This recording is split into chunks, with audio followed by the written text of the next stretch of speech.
દેશ વિદેશમાં વસતા મારા વાલા દર્શક મિત્રોને મનહર પટેલના જય ભગવાન. મિત્રો, ચોમાસું આવે એટલે કંકોડાનું ને કારેલાનું શાક બધાને યાદ આવે. એમાંય કંકોડા મળે છે મોંઘા, પણ જેવા મોંઘા છે એવા જ એના ગુણધર્મો છે. ઘણી વખત મિત્રો કંકોડા જ્યારે ખાવામાં આવે છે ત્યારે ઘણાને ટેવ હોય છે કે અંદરના જે બીજ હોય છે, બિયા એ બિયા નથી ખાતા, ઉપરની છાલ ખાય છે, બિયા કાઢી નાખે છે. કંકોડાનું શાક સમારતી વખતે એના બિયા ક્યારેય કાઢીને ફેંકી દેવા નહીં.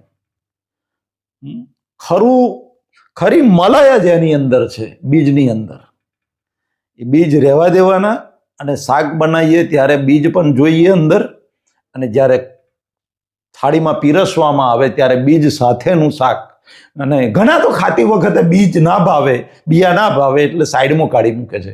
ના મિત્રો, એ બિયા એ ફાઈબર, પ્યોર ફાઈબર છે, 100% ફાઈબર છે.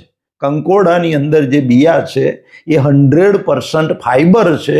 અને એ જ ફાઈબર, એ બિયા જે છે એ બિયાને આપણી અંદર કોઈ એન્ઝાઇમ કુદરત એવો નથી બનાવ્યો કે એ કંકોડાના બિયાને એટલે ફાઈબરને પચાવી શકે, જેને રેસા કહેવાય ગુજરાતીની અંદર.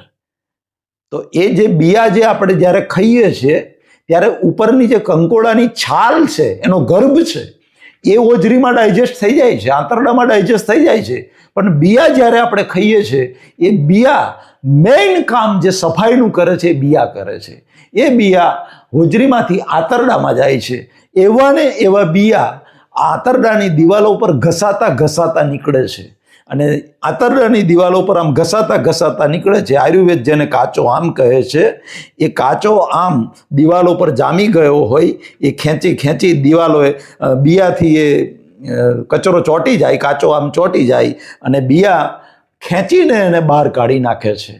જે ટોક્સિક છે, જે ઝેર છે, વિષાક્ત દ્રવ્ય છે, એને ખેંચીને બહાર કાઢે છે. અને એટલે મિત્રો ચોમાસામાં કુદરતે કંકોડાનું સર્જન કર્યું છે. ચોમાસામાં સ્વાભાવિક રીતે બધાની, મારી તમારી દરેકની ડાયજેશન સિસ્ટમ વીક હોય, પાચન શક્તિ નબળી પડે છે. વાદળછાયું વાતાવરણ હોય તો ભૂખ નથી લાગી. એટલે આપણી હિન્દુ સંસ્કૃતિમાં ચાતુર્માસના ઉપવાસ કહેલા છે કે ચોમાસાના 4 મહિના ઉપવાસ કરો, એક ટાઈમ ખાઓ એટલે 24 કલાકમાં તમારું ખાધેલું પૂરેપૂરું પચી જાય. એની પાછળનું આ લોજિક છે મિત્રો. અને ચોમાસામાં નબળી પાચન શક્તિ હોય અને આપણે ખોરાક શિયાળામાં લઈએ છીએ, એટલો ને એટલો ખોરાક લેવાનું જો ચાલુ રાખીશું તો મિત્રો એનાથી શું થશે કે અંદર આંતરડાની દિવાલો પર ટોક્સિક એટલે કે કાચો આમ જમા થશે. અને એ કાચો આમ આપણા રોગનું કારણ બનશે, આપણી ઇમ્યુનિટીને નબળી પાડશે, અને આપણે વાયરલ, બેક્ટેરિયલ, પેરેસાઇટના શિકાર બનીશું. એટલે વારંવાર બીમાર પડીશું. તો કંકોડાનું જે ગૂઢ રહસ્ય જે છે એ એના બિયા છે મિત્રો. બિયાને ક્યારેય ફેંકી દેવાના જોઈએ, અને એ બિયા જે છે બિયા સાથે જ ખાવા જોઈએ. જ્યાં સુધી કંકોડાનું શાક મળે ત્યાં સુધી હોંશે બજારમાંથી પૈસા હોમું ના જોશો. અને મોંઘું મળે તો મોંઘું, પણ એને ખરીદીને લેજો. કારણ કે હાઈવે હોટલની અંદર આપણે જમવા જઈએ છીએ અને એક સબ્જીના જે પૈસા ચૂકવીએ છીએ એ કચરાના પૈસા ચૂકવીએ છીએ આપણે. એની અંદર કશું જ નથી હોતું સાહેબ. નર્યું તેલ ને નર્યું મસાલા ને આ જ હોય છે, અને એના આપણે 200-300 રૂપિયા ચૂકવીએ છીએ. એટલા મોંઘા કંકોડા તો બજારમાં નથી મળતા, એનાથી સસ્તા મળે છે.